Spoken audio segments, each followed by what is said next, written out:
বাঁকুড়ার ছাতনায় এবার দেখা মিলল মাংসভুক উদ্ভিদ সূর্য শিশিরের। অ্যামাজনের জঙ্গলের এই মাংসভুক উদ্ভিদের দেখা গেল বাঁকুড়ার ছাতনায়। বাঁকুড়ার সোনামুখী জঙ্গলে সম্প্রতি দেখা মিলেছিল এই বিরল প্রজাতির মাংসভুক উদ্ভিদ সূর্য শিশিরের।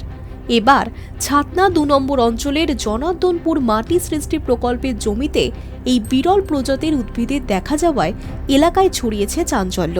সাধারণত অ্যামাজনের জঙ্গলেই দেখা পাওয়া যায় এই ছোট্ট লালচে গোলাপি রঙের উদ্ভিদের, যা মাত্র ৬ থেকে ৮ ইঞ্চি লম্বা হয়। এই উদ্ভিদ মূলত মাংসাশী। এদের আকর্ষণীয় রং এবং আঠালো পৃষ্ঠে পোকামাকড় আটকে যায়। পিঁপড়ে, উইপোকা বা ছোট্ট পোকামাকড় গাছের ফাঁদে পড়ে গেলে গাছটি তাদের গলিয়ে নির্যাস শোষণ করে খাদ্য তৈরি করে।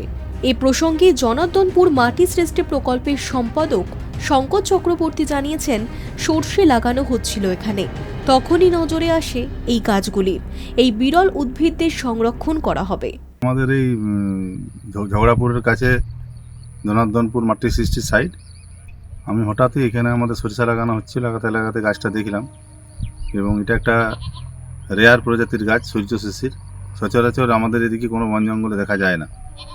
আমিও দেখে অবাক হয়ে গেলাম, এটা একটা মাংসাশী গাছ। এই গাছ এখানে হওয়া মানে একটা অস্বাভাবিক ব্যাপারই বটে, কিন্তু হয়েছে।